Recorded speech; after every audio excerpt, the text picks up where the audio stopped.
oui, sur Télématin, un sourire n'arrive jamais seul. Vous avez droit ce matin à celui d'Olivia et celui de Charlotte. On va commencer par parler cinéma, si vous le voulez bien. Parce que mercredi, donc dans 2 jours, sort un film qui vous a marqué et qui nous marquera tous, je pense, où il est autant question de grands espaces de liberté que d'univers carcéral, finalement, et d'enfermement. C'est Nevada. C'est Nevada, un premier film de Laure de Clermont-Tonnerre. Elle a 35 ans, elle vit entre la France et les États-Unis. Et son film a été très remarqué au très chic festival de Sundance cette année. Elle nous fait suivre une histoire vraie qui nous montre combien les chevaux, en particulier, ont des vertus thérapeutiques. Je sais que vous êtes un cavalier, Laurent, donc vous savez de quoi je parle. Non, mais c'est vrai qu'on l'a vu même en France et absolument, aux États-Unis. on parle des animaux qui ont des sûr. vertus thérapeutiques. C'est le cas du cheval. Alors quand je vous dis une histoire vraie, c'est parce que le film nous fait suivre dans une prison, au sein du Nevada, donc d'où le titre, un programme de réhabilitation sociale destiné aux détenus à travers le dressage de Mustang, des chevaux sauvages. Et ce programme, étonnant donc, est toujours en vigueur dans cette prison et il donne, paraît-il, des résultats très probants. Ouais. On a une photographie exceptionnelle, on a tous envie de partir se faire un petit western au fin fond du désert du Nevada, c'est sublime. Donc vous le disiez... Entre 2 détenus. Voilà, un peu ça, je ne sais pas. Bon, alors comme vous le disiez, Laurent, il y a cette immensité qui est très cinégénique et en même temps, on est presque que dans un thriller puisqu'il y a ce confinement, cette privation de liberté. On a un très bon acteur, le flamand Matthias Schoenaerts. Vous vous souvenez de son César pour Deux rouillés d'os de Jacques Audiard. Alors c'est étonnant aussi, et ça rajoute de la véracité au film. Il est entouré, comme partenaire, il a des ex-détenus qui ont participé à ce programme et un certain Bruce Dern, que je ne présente pas. Nous avons rencontré Matthias Schoenaerts.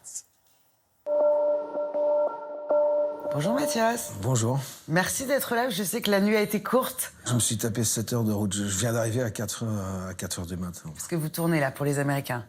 Pour les Américains. Is everybody ready? Open the gate on 3. 1, 2, 3. You can stay in there for more than 5 seconds during the program. Alors, ce programme de réhabilitation avec les Mustangs que l'on voit dans le film, est-ce qu'il est encore en vigueur? Ah oui, absolument. Et il donne de très bons résultats, je crois. Absolument. Le pourcentage de récidivisme, il est vraiment presque non existant. Comment vous l'expliquez ça? Qu'est-ce que vous avez découvert sur ce programme? C'est quoi? C'est spécifiquement les chevaux ou c'est la présence des animaux? Je pense avoir un rapport très direct, très sincère. Un animal, il triche pas, il est toujours... Ouais. Il n'y a pas de masque, il n'y a pas de manipulation. Voilà, il faut... Et je pense que ce qui rend le programme tellement puissant, c'est que on doit vraiment développer l'attention envers l'animal. Donc l'attention n'est plus dirigée sur soi-même, sur ce qu'on veut imposer. The whole purpose of this program is to learn how to break these wild horses and ultimately our rehabilitation. Ce qui m'est devenu très très clair, c'est que quand même, l'être humain, il a besoin de tendresse et de sincérité. Et ce que j'ai ressenti quand j'ai entendu tous ces témoignages par rapport au passé des prisonniers. Qu'est-ce qui vous reste de tout le tournage? En tant que petit flamand, je suis flamand, je suis pas américain, donc tout à coup, je me retrouve... dans le désert du Nevada. Dans le désert, dans une vraie prison en plus. C'est ça. Une ancienne prison, avec des anciens détenus qui ont passé 15 ans, 20 ans... donc tout à coup, on se dit, ah ouais. Ah ouais. Our goal is to experience empathy. I was a kid. You left me alone. You think riding horses can change anything? Well, back the fuck off!